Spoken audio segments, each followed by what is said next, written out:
struggle and a push and a fight.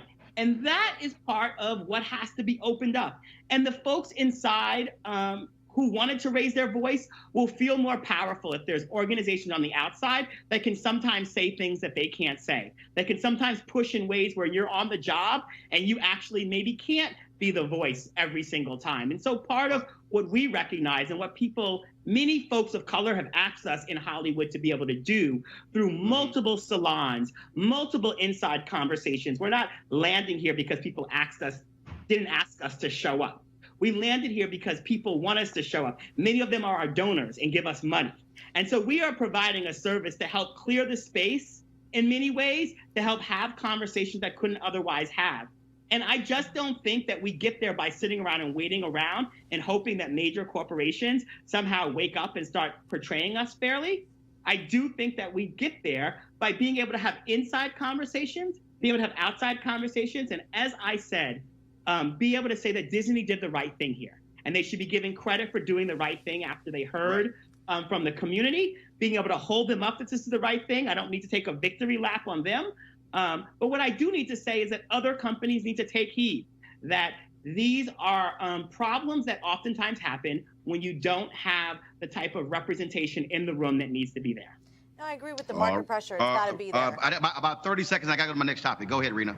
No, I completely agree. I'm not trying to be a naysayer, right? But I'm just saying it's systemic, right? And it can't fix itself. So I am actually complimentary of your efforts. I think outside organizations should put pressure on, but I don't think it'll be fixed overnight. And I mean, in this situation, it was a good thing, right? But there's so many other places, and I'm talking about beauty and lifestyle primarily, where I see unrealistic images. So on one hand, we see good things happening because of Color of Change, changing the people who are actually producing the content. But then we have influencers and other people sending another message and also whiting out things in a way. So, I mean, it's just a really unusual moment where we see things happening that aren't in parallel, to one another, that aren't really in sync. But I am all about market pressure and outside organizations doing their thing and bigger corporate giants taking heed. I just think it's going to be a little slower. I certainly don't advocate for sitting back, but I also do think.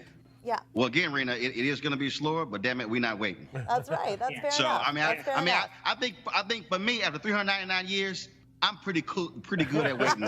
We're not waiting. Let me do this here. I want to go to our next story. Simone Biles, she's shown her power. Of course, she is the best gymnast in the world. And when Mary Bono, former member of Congress, former Republican from Congress, of course, she is the widow of Sonny Bono, when she was named the interim president and CEO of Team USA for the gymnastics, well, let's just say Simone wasn't happy because Mary Bono sent out a tweet where she was critical of Colin Kaepernick and Nike, of course, him being the face of their Just Do It campaign. And she had a tweet where she said she had a marker and she was playing in a golf tournament for Wounded Warriors, and she blotted out the Nike logo. Well, when she was named the interim president and CEO, Simone Biles went to Twitter, blasted that decision. 5 days later, today, Mary Bono gone. Jamal.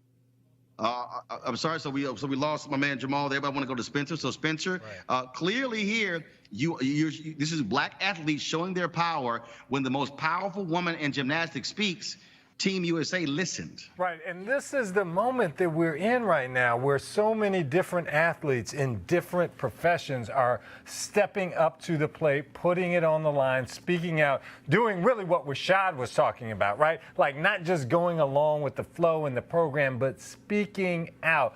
We see it here, we see it in football, we see it in different areas. And we also see it in terms of these states where these NFL players are going in and changing criminal justice laws so that, folks have more of an opportunity to get back in society.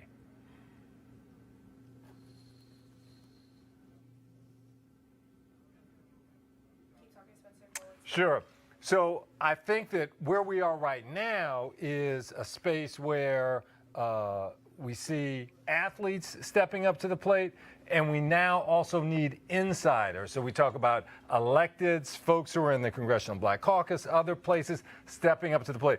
It is possible. One of the pluses of a change in terms of Congress in November is you could see chairs of the Congressional Black Caucus, chairs as in terms of committee heads, CBC members as committee heads of education and workforce, of Homeland Security, et cetera. And there's this opportunity to step up and make some real change both inside and outside. Yeah, I couldn't agree more. One of the buzzwords that's oftentimes thrown around is narrative change. Right. But how we get to narrative change is really the rules and norms of society.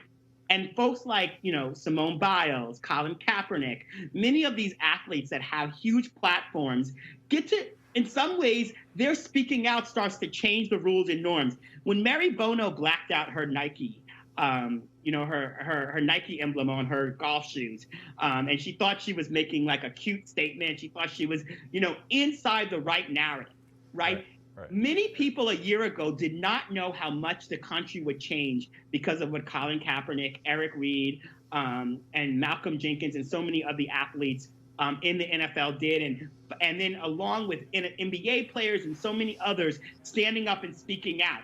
And so, how quickly society and the politics around this has changed should be a reminder to anyone in power that when you put your hand on the scale of injustice and justice, on the side of injustice, when you put your hand on that scale, you could quickly find yourself on the wrong end of it. And to now have the biggest star in your sport, you are now in charge of the sport, the U.S.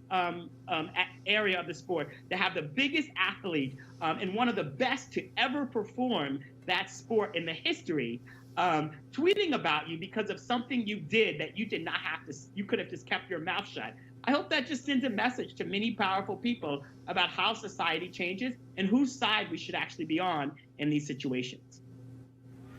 All right, 1 second. We had a major power outage, but so I am back. But I want to go to this story here. I talked about crazy white women on yesterday. The ones who were acting a fool as. Say it again. So we had the story yesterday, folks, about these crazy white women who keep calling the cops on black people. You remember the Puerto Rican guy who went after the brother who was a Lyft driver? Y'all may have missed that video. Press play. His night I live in hell. You picked the right one, because I work very good, buddy. You picked the right one. Yo, boo, tell me why I'm in the lift and the nigga fucking pulled over. He pulled over, hold on. The nigga's recording me without my consent because the lift, because I asked for music and he's recording me. Look, he's recording me. So you can see. No. He stopped because he assumed because all I asked for was music that he got mad. I am, but we're waiting for the police because this faggot charged me. I'll see you in a few. All right. Let this motherfucker. I'm not letting this piece of shit go. Let him go. The police is right there. I'm not letting this motherfucker go. Hello. I'm not letting this piece of shit go. I'm American. Hello. These motherfuckers don't want to stop because, oh my God. Hello. Let this motherfucking nigga go. I'm not letting him go. Let him go. Could I say one thing? I'm not letting him go till the cops get here because I'm in my legal right. Could I say one thing? Well, Spencer, he don't have a job today. When are these people going to learn? You keep acting a fool on video, you are going to be unemployed. Yeah, now he's apologized. I'm so sorry. Nah, boo. Too late. That's right. And this just shows the power of technology in terms of changing race and really capturing race and what is there, from another person of color here acting this way to this brother. Just the power of technology here. And getting back to this notion of athletes, though, I just wanted to go back. Folks saying, I'm not going to be just a performer. I'm not just going to dribble a ball and put on a show for you. I've got something to say. You're going to listen to me. It's a powerful moment. Raina, again, crazy white women losing their mind, calling the cops. Now you got this crazy Puerto Rican. Now he don't have a job. And I'm telling you, all these people, I don't quite understand how they somehow think that people are going to accept bad behavior. Well, I think Spencer makes a great point about technology, but really what it's allowed people to do is sort of hide behind things, right? Like we have people hiding behind laptop screens, putting out filth on the internet, and whether it be in the form of trolling somebody on Twitter or in Instagram comments, like there's a lot of hate out there, right? And I hate to tie it back to Trump and what's happened, but when the president's out there putting on these rallies, calling people names, and I mean, it just emboldening hate and racism, you know it's going to trickle down. Why are we surprised? Yep. This is crazy to me to see this guy in the back seat, see a calm guy up front doing his job essentially, using video to protect himself. And where did we start to hate each other so much? And I think it's because we can hide behind devices times. And so therefore we forget that this isn't a person of color. This isn't a person who's providing me a service at whatever cost. These are people too. And that's what we forget. And just the language is what struck me in that video. I cannot believe that guy could feel emboldened to use the words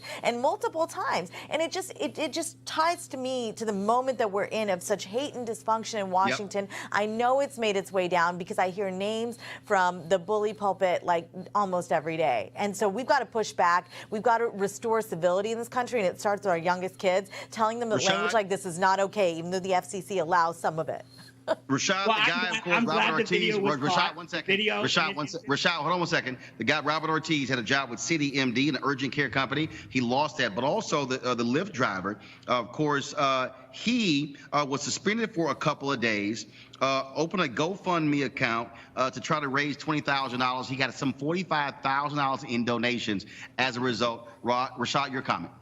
Yeah, I mean, this also, there's something here as a New Yorker about New York culture that a gay man is using the F word at the driver, that the use of the N word that's sometimes thrown around between Black folks and Puerto Rican and Dominican folks in New York.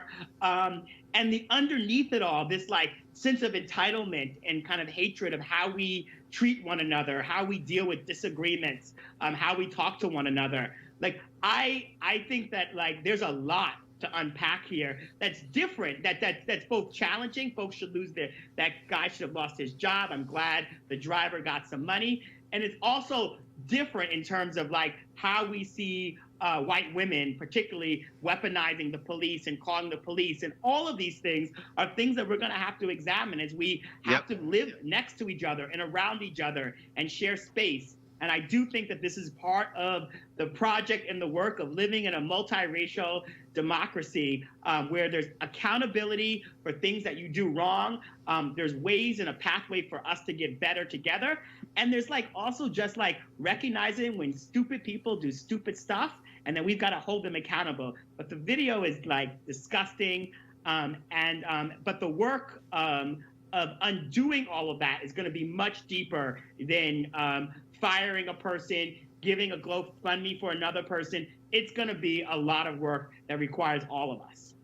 All right, then, of course. And Ortiz, y'all, he's apologized, said he was drunk, but he's saying the driver was a bigot, not him. Nah, boo. We got you on tape, boo. You the bigot, and now you don't have a job. Maybe you can call Donald. Also, Roland, an openly gay Puerto Rican Trump supporter, like, I mean, like hey. What? It's a lot. Well, maybe Trump can get him a job because he needs one right now. All right, folks, we do, of course, we have lost one of our hidden figures, Ray Montague, the trailblazing Black woman from Arkansas, who revolutionized the way U.S. Navy ships are designed, has died. She was 83 years old. Montague created the first computer-generated rough drafts of U.S. naval ships specifications. Her development allowed the Navy to decrease the time it took to create a ship's draft design from years to hours. Montague was also inducted into the Arkansas Women's Hall of Fame and awarded the Meritorious Civilian Service Award by the Navy. And again, in 2016, she became widely recognized after the release of the movie Hidden Figures. Again, certainly prayers go out to the family of Ray Montague as well. All right, folks, I've got to go. I'm here in Indianapolis for the Stewart Speakers lecture series with Reverend Al Sharpton, Susan Taylor, as well as Reverend Dr. Michael Eric Dyson. We're talking about what the state of Black America. And so I got to pop on over there and moderate this conversation. Do not forget, tomorrow I will be live in Memphis from the National Civil Rights Museum Freedom Awards taking place there as well. I'll be on the red carpet, so I'll be coming to you live there tomorrow as well. And then don't forget the great debate between me and Jason Whitlock of Fox Sports 1 taking place on Thursday live from Los Angeles. And so we've got a very busy week. Don't forget to share this video with all of your followers on Facebook, YouTube, and Periscope as well. So we look forward to you doing that. And be sure to support Roland Martin Unfiltered by going to RolandMartinUnfiltered.com to join our Bring the Funk fan club. Lots of thanks to Rena, Rashad, Spencer, as well as Jamal Simmons. And thank you to all of our guests. And don't forget, Sean Shaw, running for Florida Attorney General. Thank you for joining us as well. All right, folks, y'all have an absolutely great day. Got to go. Holla!